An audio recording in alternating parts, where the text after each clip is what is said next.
తెలంగాణ వచ్చిన తర్వాత 10 సంవత్సరాల మిగులు రాష్ట్రానికి ముఖ్యమంత్రి ఉన్నటువంటి కేసీఆర్ గారు రాష్ట్రంలో 8 లక్షల కోట్లు అప్పయింది. వాస్తవంగా రాష్ట్రంలో జరిగినటువంటి అప్పును చూస్తే వాటిని సక్రమంగా ఖర్చు పెట్టుంటే ఈ రోజు ఈ భువనగిరి టౌన్ లో మనం ఏదైతే డ్రైనేజ్లు, రోడ్లు, భువనగిరి అనే కాదు, రాష్ట్ర వ్యాప్తంగా ఉన్న మున్సిపాలిటీలు కానీ, రాష్ట్ర వ్యాప్తంగా ఉన్నటువంటి గ్రామ పంచాయతీలు కానీ సస్యశ్యామలం అయ్యేటి.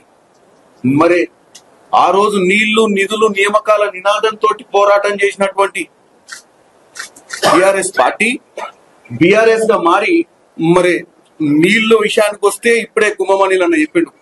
నిన్ననే నీళ్ల విషయంలో క్లారిటీ చర్చ జరిగింది. నిధుల విషయానికి వస్తే మనందరికి తెలిసిందే, ప్రతి నెల 8,000 కోట్ల రూపాయలు మనం మిత్తిలు కట్టే పరిస్థితికి వచ్చింది ఈ రాష్ట్రము. ఇంత ఆర్థిక ఇబ్బందులున్నా నియామకాల విషయానికి వస్తే కూడా మీకు తెలుసు, గతంలో గ్రూప్ 1, గ్రూప్ 2, గ్రూప్ 3, గ్రూప్ 4 నోటిఫికేషన్లకే పరిమితమయ్యారు తప్ప పరీక్షలు పెట్టాలన్న చిత్తశుద్ధి లేకుండా పరిపాలించినటువంటి దౌర్భాగ్య పరిస్థితి బీఆర్ఎస్ పాలనలో. కానీ ఈ రోజు వచ్చిన సంవత్సరంన్నరలో మేము వీలైనంత మటుకు 60,000 ఉద్యోగాలు భర్తీ చేయడం జరిగింది. దావోస్ కి రేవంత్ రెడ్డి గారు వెళ్ళి ఎన్నో పెట్టుబడులు తీసుకొచ్చి అన్ని గ్రౌండింగ్ అవుతున్నాయి. అంటే 10 ఏళ్ల సంసారం వాళ్ళు ఏం చేసిరో గానీ సంవత్సరంన్నరలోనే ప్రజల్ని తప్పుదోవ పట్టించే ప్రయత్నం చేస్తున్నారు. సంవత్సరంన్నరలోనే ఏం కాలేదని చెప్పి తెలంగాణ ప్రజల్ని మభ్యపెట్టే ప్రయత్నం బీఆర్ఎస్ పార్టీ నాయకులు చేస్తున్నారు. ఏ రోజు కూడా అపోజిషన్ అనేది కన్స్ట్రక్టివ్ గా ఉండాలి, డిస్ట్రక్టివ్ గా ఉండొద్దు. హరీష్ రావు గారు, కేటీఆర్ గారు ముఖ్యంగా, ఎందుకంటే కేసీఆర్ గారు మీకు తెలుసు మా కుమ్మవాణిలు అన్ననే ఆ రోజు అసెంబ్లీకి పోతాడు, అసెంబ్లీకి వచ్చే దాఖలాలే లేవు, అసెంబ్లీకి వస్తలేడు. అపోజిషన్ పార్టీ రోల్ తీసుకొని ఒక ప్రతిపక్ష నాయకుడు హోదాలో ఉండి కూడా ఆ హోదాకు సంబంధించినటువంటి ఆయన చేయాల్సినటువంటి మినిమం క్రైటీరియా ఏదైతుందో అటెండెన్స్ కూడా వేయలేని పరిస్థితి ఉన్నప్పుడు మేము ఒకటే చెప్తున్నా కేటీఆర్ గారికి, కేటీఆర్ గారు రోజు వచ్చి రేవంత్ రెడ్డి గారి మీద ఛాలెంజ్ చేస్తున్నారు. రేవంత్ రెడ్డి గారిని ఈ క్లబ్ కు ఆ క్లబ్ కు రమ్మంటే నిన్న రేవంత్ రెడ్డి గారు క్లియర్ గా చెప్పారు, ఇక నాయన మీ నాయనకి ఎట్లా ఆరోగ్యం బాగాలేదు కాబట్టి మీ నాయన ఉన్న ఫామ్ హౌస్ కే మేము వస్తాం, అక్కడ మాకు అసెంబ్లీ పెట్టమంటే పెడతాం, ప్రజా సమస్యల మీద చర్చ చేద్దాం, మీ 10 ఏళ్ల పాలనలో ఏం జరిగిందో తెలంగాణ ప్రజల ముందు మనం మాట్లాడదామని చెప్పి. ముఖ్యంగా ఈ రోజు ఒకటే ఒక తెలంగాణ ప్రజలు అప్రమత్తంగా ఉండాలి. మళ్లీ తెరలేపుతుర్రు ఆంధ్ర తెలంగాణ సెంటిమెంట్ ను గోదావరి జలాలు, కృష్ణా జలాల మీదకి వెళ్లి స్లోగా తీసుకుపోయి ఇప్పుడున్న ప్రభుత్వాన్ని అక్కడ ఉన్నటువంటి ప్రభుత్వానికి అంటగట్టి ఇక్కడ జరుగుతున్న ప్రతి డెవలప్మెంట్ ని, ఇప్పుడు ఆ బనకచెర్ల అనే బంక ఈ ప్రభుత్వం మొదలుపెట్టింది కాదు. బనకచెర్ల అనే బంక 2016 అపెక్స్ మీటింగ్ లో ఆ రోజు చర్చలలోనే 15 అపెక్స్ లేమో అన్న చెప్పినట్టు 299 టీఎంసీలు సాలు అని చెప్పొచ్చు. ఎవరికి? కృష్ణా జలాలని. మీ అందరికి తెలిసిందే, మన దక్షిణ తెలంగాణలో కృష్ణా జలాలే మనకు ముఖ్యమైన జలాలు. ఎందుకంటే నాగార్జున సాగర్ గాని, శ్రీశైలం గాని, అక్కడ ఉన్నటువంటి మహబూబ్ నగర్, అటు ఉన్నటువంటి నల్గొండ ప్రాంతం, అవన్నీ కూడా కృష్ణా నదీ జలాల కిందనే ఉన్నాయి. మనకు కృష్ణా నది మొత్తం తెలంగాణకు వచ్చి 811 టీఎంసీలు ఆంధ్రప్రదేశ్ కి, ఉమ్మడి ఆంధ్రప్రదేశ్ గా ఉన్నప్పుడు కృష్ణాలో అటు మహారాష్ట్ర, కర్ణాటక, ఆంధ్రప్రదేశ్ మూడిట్లో పోయి సముద్రంలో కలిసేది. ఒక రాష్ట్రం కింద ఆంధ్రప్రదేశ్ ఉండేది కాబట్టి 811 టీఎంసీలు మన రాష్ట్రానికి వచ్చేది. వచ్చినప్పుడు ఇప్పుడు మన తెలంగాణ వచ్చిన తర్వాత ఎవరుండే ముఖ్యమంత్రి? కేసీఆర్ గారు ఉండే ముఖ్యమంత్రి. ఇంటర్నేషనల్ వాటర్ డిస్ప్యూట్ ట్రిబ్యునల్ అంటే ఇంటర్నేషనల్ స్టాండర్డ్స్, అంతర్జాతీయ నీటి సమస్యల పరిష్కారం దానికి సంబంధించినటువంటి అంశం ఏంటంటే, ఏ రివర్ అయినా, ఏ కృష్ణానైనా, గోదావరి అయినా ఎంత పర్యావరణ ప్రాంతం ఉంటుందో, అంటే మనకు దగ్గర 68.5% ఈ కృష్ణా రివర్ ఈ ఆంధ్రప్రదేశ్ మన తెలంగాణ ప్రాంతం నుంచి పోద్ది. తీరా చూస్తే మనకు వచ్చేది ఎంత అంటే 34%. ఇప్పుడు 299 అంటే 34% మాత్రమే. వాళ్ళు 32% వాళ్ళ దాంట్లో ప్రవహిస్తున్న కృష్ణా నదిలో 68% అంటే వాళ్ళు తీసుకుంటున్న 512, 68% వాళ్ళు నీళ్లు వాడుకుంటారు. మరి దీన్ని ఎవరు పరిష్కరించేదండి? ఆ రోజు నీళ్లు, నిధులు, నియామకాల నినాదంతో ప్రభుత్వంలోకి వచ్చినట్టు ప్రజల్ని తప్పుదో పట్టించినటువంటి కేసీఆర్ గారు మరి 2016 15 అపెక్స్ లా కృష్ణా ట్రిబ్యునల్ దగ్గర అపెక్స్ మీటింగ్ లో కూర్చొని, బాబు నాయన గతంలో మీరు అన్యాయం ఆంధ్ర పాలకులు పరిపాలించిరనే మనకు నీళ్లు, నిధులు, నియామకాల విషయంలో మన నోట్ల మట్టి కొట్టిరనే కదా మనం తెలంగాణ తెచ్చుకుంది. మరి తెలంగాణ తెచ్చుకున్నాక ముఖ్యమంత్రి అయినటువంటి కేసీఆర్ మొట్టమొదటి అపెక్స్ మీటింగ్ ఏమని ఫైట్ చేయాలి? నా 68% వాటా నాకు కావాలి, మరి నా కృష్ణానది 68% నా దాంట్లోకి వెళ్ళే పోతుంది క్యాచ్మెంట్ ఏరియా, మరి నాకు అంతే నీళ్లు కావాలని కోరుకుంటాడా? 299 చాలని చెప్పి చేతులు జరుపుకొని వచ్చిండు.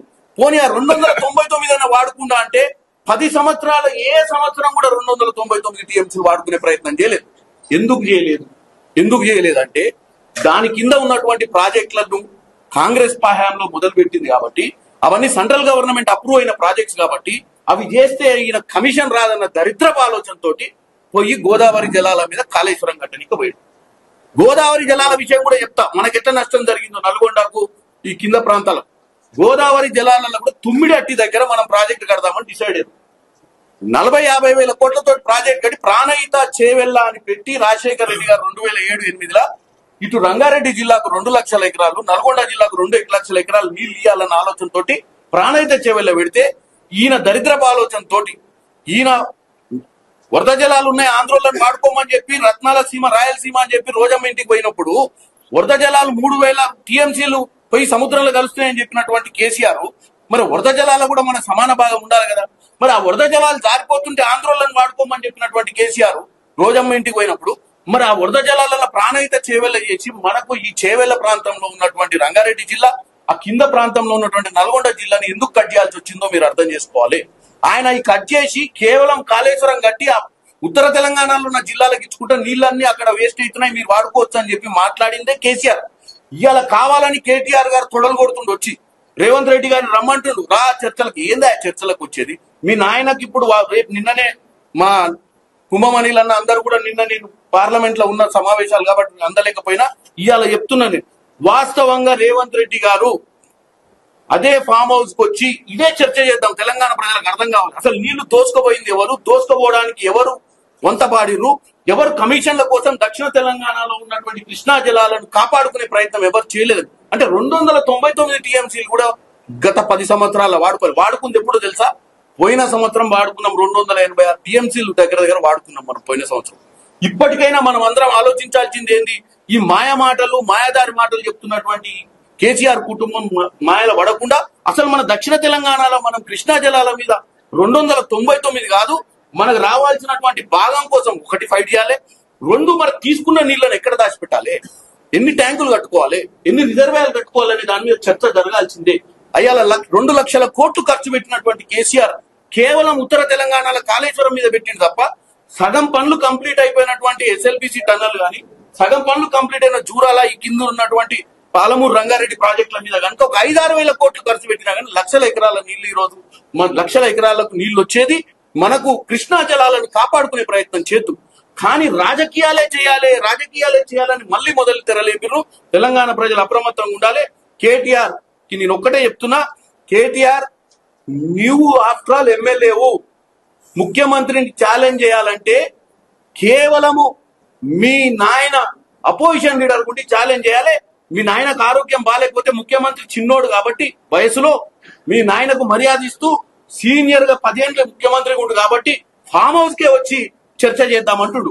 మీరు ఊకేనే నువ్వేదో ముఖ్యమంత్రి అయితా అని పగటి కలలు కానీ ఊకే వచ్చి ప్రెస్ మీట్లు పెట్టి ముఖ్యమంత్రిని ఛాలెంజ్ చేస్తే ముఖ్యమంత్రి అయితా అన్న పిచ్చి ఆలోచనలకు వెళ్ళి బయటకు వచ్చి నువ్వు ఫస్ట్ మీ నాయన ఒకవేళ రాలేను, నేను చర్చలు కూడా పాల్గొనలేను, నాకు ఓపిక లేదని చెప్తే నువ్వు పోయి మీ నాయన దగ్గర ప్రతిపక్ష హోదా తెచ్చుకొని అప్పుడు ఛాలెంజ్ అయ్యి తప్ప ఉట్టిగానే ఆ క్లబ్కు రా ఈ క్లబ్కు రా అని చెప్పి తొడలు కొట్టడం వల్ల ఏం రాదు.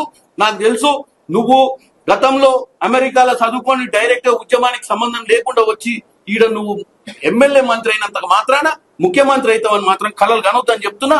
ఇక నుంచి నువ్వు ముఖ్యమంత్రి నీ స్థాయి ఎంత అని అడిగే హక్కు లేదు. ముఖ్యమంత్రికి స్థాయి ఏందో మాకు తెలుసు. రేవంత్ రెడ్డి గారు ఈ రోజు ముఖ్యమంత్రి స్థాయి ఏందో అడగాలంటే మీ నాయనని అడుగుపోయి ఇవాళ మీ నాయన ఫామ్ హౌస్ లో వండుకోవడానికి కారణం ఎవరో తెలుసా? ఇదే రేవంత్ రెడ్డి గారు ఇవాళ ప్రజా పాలన అందించడానికి ప్రజల దీవెనతోటి ముఖ్యమంత్రి మీ నాయన ఫామ్ హౌస్ లో బండబెట్టిండు. నువ్వు వచ్చి ఆయన అవకాశం ఎంత అడగాల్సిన ధైర్యం నీకు అవసరం లేదు. నీకు ధైర్యం ఉంటే పొయ్యి మీ నాయనని ఫామ్ హౌస్ లో అడుగు, ముఖ్యమంత్రి సత్తా ఏందో అప్పుడు చెప్తా నీకు చెవుల.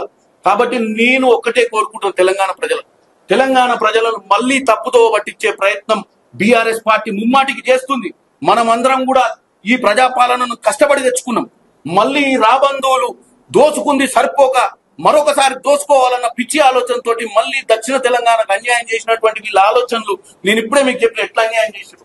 అసలు అక్కడ కట్టాల్సిన ఇప్పుడు మొత్తం అక్కడ కూడా 1486 టీఎంసీలు ఉమ్మడి ఆంధ్రప్రదేశ్కి వస్తే మనకు 968 వచ్చినాయి. ఆ 968 కాపాడుకునే నీళ్లకు కట్టాల్సిన ప్రాజెక్టు 2 లక్షల కోట్లు ఖర్చు పెట్టి కూడా ఇప్పటికీ కూడా 968 టీఎంసీల నీళ్లను గోదావరి జలాల బేసిన్ల మీద మనం నిల్వ చేసుకునే పరిస్థితి లేదు. ఎందుకంటే కట్టిన కాళేశ్వరం కూలిపోయింది. మరి ఈ 968 టీఎంసీలు ఎట్లా దాస్తావు? కాబట్టి వరద జలాలే కాదు, నికర జలాలను కూడా, నికర జలాలు 299 కృష్ణా బేసిన్ మీద, నికర జలాలు 968 గోదావరి మీద కూడా 10 ఏళ్ల పాలనలో 8 లక్షల కోట్ల అప్పైన తెలంగాణలో ఇప్పటికీ కూడా నీళ్లు దాచుకోనికే మనం ఇన్ని కోట్లు ఖర్చు పెట్టి ఇటు ఊర్లు డెవలప్ కాలే. ఇవాళ మేము మున్సిపాలిటీలో తిరిగితే మున్సిపాలిటీలు డెవలప్ కాలే. ఇటు RRR లాంటి మేజర్ ప్రాజెక్టులు చేసుకోలే, మెట్రో 2 తెచ్చుకోలే, మూసీ ప్రక్షాళన చేసుకోలే. మరి ఎటుపోయినాయి ఈ లక్షల కోట్లు? పోనీ నేను రైతురంగం కోసమే చేస్తా అంటే కాళేశ్వరంలో పెట్టిన డబ్బులు ఎటుపోయినాయి? కాళేశ్వరం కూలిపోయింది. కాబట్టి నేను ఒక్కటే చెప్తున్నా తెలంగాణ ప్రజలకు, ఈ రోజు భువనగిరి గడ్డ, భువనగిరి కిలా కింది నుంచి చెప్తున్నా, కాంగ్రెస్ పార్టీ కార్యకర్తలు నాయకులు అప్రమత్తంగా ఉండాలి. మళ్ళీ ఒకసారి కుట్రకు తెరలేపే ప్రయత్నం బీఆర్ఎస్ పార్టీ చేస్తుంది. వీళ్లకు కేవలం ఇప్పుడు నిలకడ లేదు. ఎందుకంటే ఇప్పుడే అనిల్ అన్న చెప్పిండు, మొన్ననే ఎన్నికలలో గుడుసున్నా వచ్చింది పార్లమెంట్ లో, ఇక వాళ్ళు లేవలేరని అర్థమైంది. మళ్ళీ సెంటిమెంట్ రాకాలన్న ఆలోచనతోటి బంకచర్ల బంకం తీసుకొచ్చి మళ్ళీ ఇక్కడ కుట్టాలని చూస్తున్నారు. ఎట్టి పరిస్థితుల కాంగ్రెస్ పార్టీ బంకచర్ల ప్రాజెక్ట్ ని కానియదు. ఏదైతే పోలవరంకి ఎంత టీఎంసీలో అంతే పోతాయి. మేమేమి కేసీఆర్ లెక్క చేపల పులుసు దీన్ని ముచ్చట చెప్పాల్సిన అవసరం మా ముఖ్యమంత్రికి లేదు. మా ముఖ్యమంత్రి అయిందే తెలంగాణ ప్రజల ఒక యంగ్ ముఖ్యమంత్రి. ఇలా 55 ఏళ్ల వయసులో ఉన్న ముఖ్యమంత్రి ఇంకా 20 ఏళ్లు రాజకీయం చేయాలి, అది కూడా ప్రజల ఆశీర్వాదంతో చేస్తాడు. ఇంటికాడ పోయి పండుకునే ముఖ్యమంత్రి కాదు. ఇవాళ గత సంవత్సరాల పాలన ఇటు ఎమ్మెల్యే గారు కానీ, మంత్రులు కానీ, ముఖ్యమంత్రి కానీ ఏ ఒక్క రోజు కూడా సెలవు తీసుకున్న దాఖలాలు లేవు. గతంలో కేసీఆర్ గారు ఎక్కడి నుంచి పరిపాలించిండో కూడా తెలియదు. ప్రగతి భవన్ లో ఉన్నాడా, సెక్రటేరియట్ లో ఉన్నాడా, ఫామ్ హౌస్ లో ఉన్నాడా, ఎక్కడుండో తెలియకుండా పరిపాలించినటువంటి దరిద్ర పాలన వల్లనే ఈ రోజు మా అమ్మలక్కలు ఊర్లలో పోతే అడుగుతారు, అయ్యా మాకు ఇంకా ఇవి రాలేదు, అయ్యా మాకు ఇంకా రాలేదు. నిజంగా వాస్తవం, ఇంకా చేయాల్సింది చాలా ఉంది.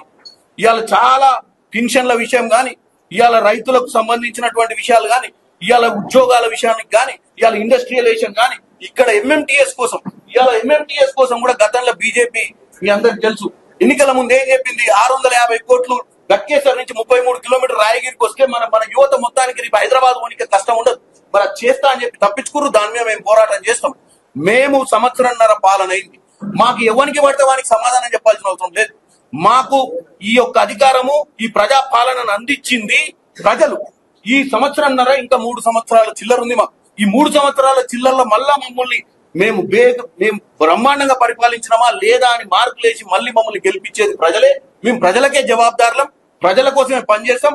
ఇక నేను కేటీఆర్ గారికి ఒకటే చెప్తున్నా, నువ్వు కూడా కన్స్ట్రక్టివ్ లీడర్ గా, డిస్ట్రక్టివ్ లీడర్ కాకు. ఆవేశం వద్దు. పగటి కళల వల్ల ముఖ్యమంత్రి కాలేవు.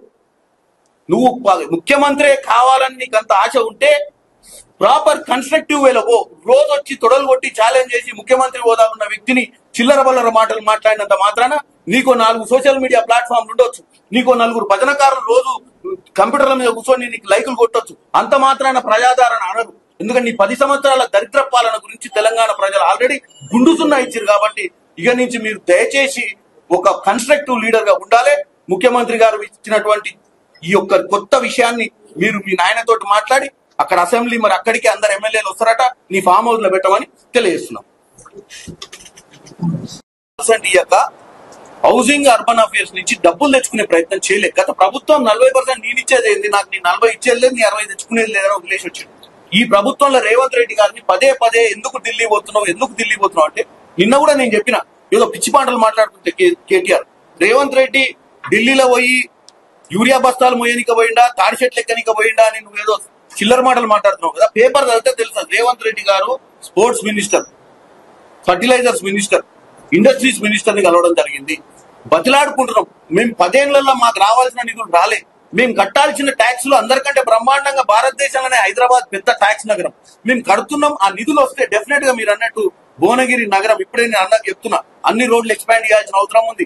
ఈ నగరానికి కొత్త రూపురేఖలు దిద్దాల్సిన అవసరం ఉంది. మీ హయాంగానే చేయాలి. మనం వీలైతే సెంట్రల్ గవర్నమెంట్ నుంచి మ్యాచింగ్ గ్రాంట్స్ ఇచ్చి 40% ఇస్తే 60% వస్తాయంటే 10 ఏళ్ల నుంచి మనం 40% ఇవ్వకపోతే ఎన్ని లక్షల కోట్లు నష్టపోయింది రాష్ట్రము. ఇక నుంచి మేము దాని మీద పోరాటం చేస్తాం.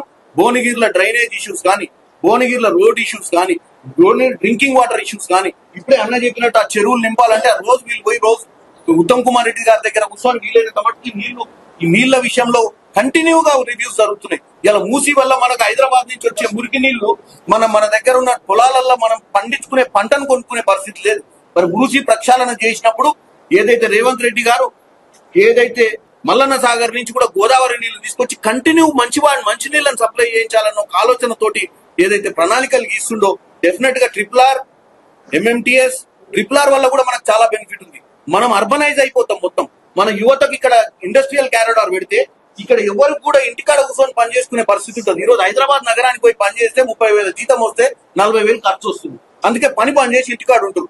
కాబట్టి MMTS, మెట్రో, RRR, మూసీ ప్రక్షాళన ఈ 4 ప్రాజెక్టుల మీద మాక్సిమం మేము ఎఫర్ట్ పెడతాం.